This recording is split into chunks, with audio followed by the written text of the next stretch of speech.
Hello అందరికి welcome back to Dolly dumplings. ఇవాళ video వచ్చేసి స్నాక్స్ రెసిపీ అండి. చిన్ని చిన్ని సమోసాలని ఫ్లవర్ షేప్లో ఎలా చేసుకోవాలో ప్రాసెస్ ఏందో చూసేద్దాము. టేస్ట్ కూడా చాలా బాగుంటాయి. ఇవి బయట క్రిస్పీగా లోపల సాఫ్ట్గా చాలా బాగుంటాయి.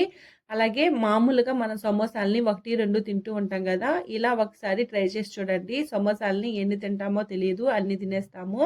ఇప్పుడు ప్రాసెస్ చూసేద్దాము.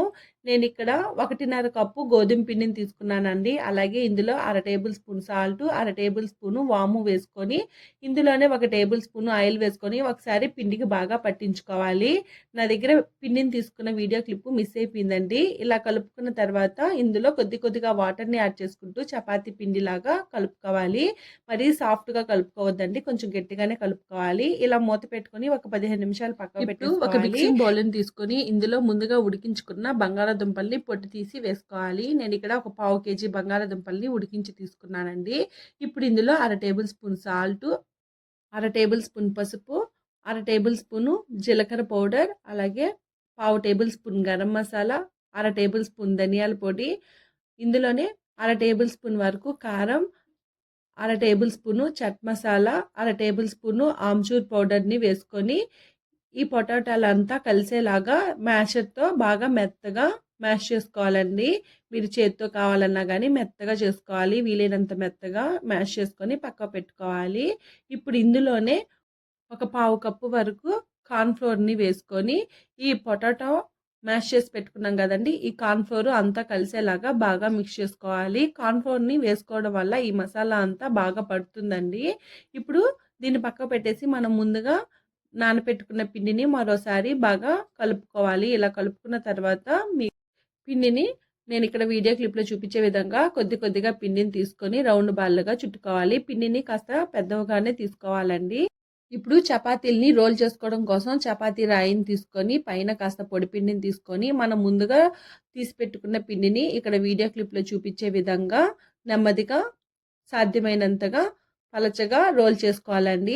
ఈ చపాతీల్ని రోల్ చేసుకునేటప్పుడు చపాతీ స్టిక్కి అంటుకోకుండా కొద్దిగా పైన పొడి పిండిని చల్లుకుంటూ పలచగా రోల్ చేసుకోండి. మీరు పలచగా రోల్ చేసుకోవడం వల్ల సమోసాలు అనేది బయట క్రిస్పీగా వస్తాయండి.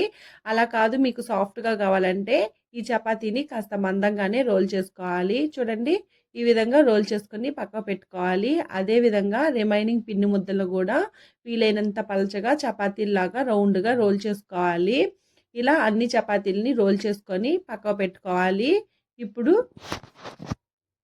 మనం ముందుగా రోల్ చేసి పెట్టుకున్న చపాతీని ఈ చపాతీ రాయి మీద పెట్టుకొని, అలాగే మనం ముందుగా కలిపి ఉంచుకున్న పొటాటో మిశ్రమాన్ని ఈ చపాతీలో పెట్టుకోవాలి. చూడండి, నేను ఇక్కడ వీడియో క్లిప్లో చూపించే విధంగా ఈ బంగాళాదుంప మిశ్రమాన్ని చపాతీ మీద పెట్టి వీలైనంత పలచగా స్ప్రెడ్ చేసుకోవాలండి. మీరు స్పూన్తో కానీ స్పాచులాతో కానీ స్ప్రెడ్ చేసుకోవచ్చు, లేదు అంటే చేత్తో కూడా నెమ్మదిగా స్ప్రెడ్ చేసుకోవచ్చు. ఇలా ఈవెన్గా స్ప్రెడ్ చేసుకున్న తర్వాత ఇప్పుడు ఈ చపాతీ మీద మరో చపాతీని పెట్టి ఈ మిశ్రమాన్ని కవర్ చేసుకోవాలి. ఒకవేళ మీకు చపాతీ సైజ్ చిన్నదిగా అనిపించినట్లయితేను చపాతీని కాస్త లాగినట్టు కవర్ చేసుకోవాలి. చూడండి, నేను ఇక్కడ వీడియో క్లిప్లో చూపించే విధంగా లాగినట్టు కవర్ చేసుకొని ఈ మిశ్రమం అంతా బయటికి రాకుండా నెమ్మదిగా చేత్తో ట్యాప్ చేసుకోవాలండి. ఇలా అంతా ట్యాప్ చేసుకున్న తర్వాత ఇప్పుడు చాకుని తీసుకొని అన్నీ ఈక్వల్గా చేసుకోవడం కోసం సైడ్స్ ఉన్న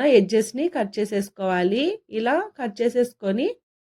కట్ చేసేసుకున్న ఈ పీసెస్ని పడేయాల్సిన అవసరం లేదండి. వీటిని కూడా లాస్ట్లో డీప్ ఫ్రై చేసుకోవచ్చు. ఇప్పుడు వీటిని పక్కా పెట్టుకోవాలి.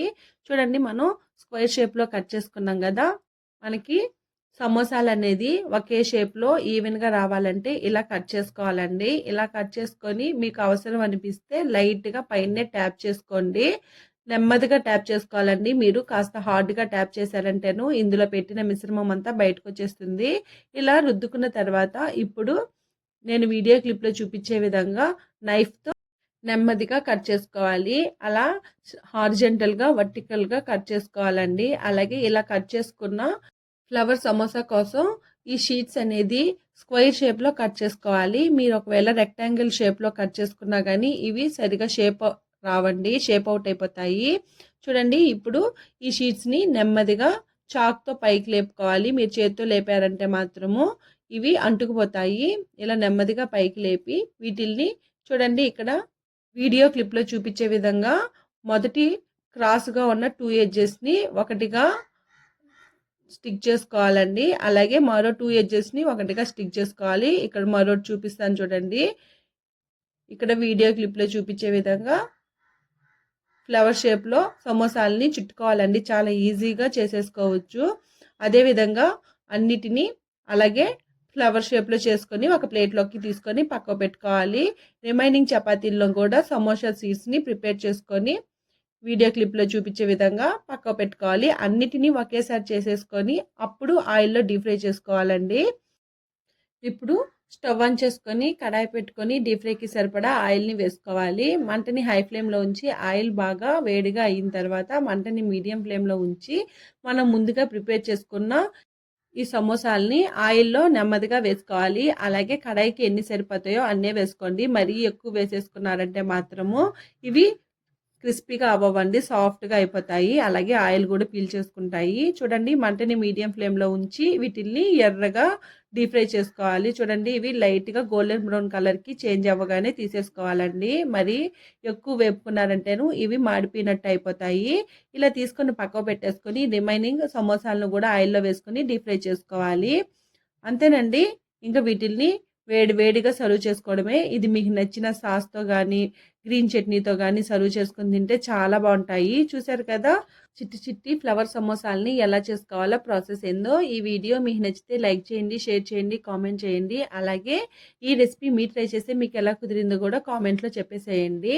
మరిన్ని రెసిపీస్ కోసం డాలీ డంప్లింగ్స్ ఛానల్ని సబ్స్క్రైబ్ చేసుకొని నోటిఫికేషన్ సింబల్ని ఆన్ చేయండి. Thank you for watching.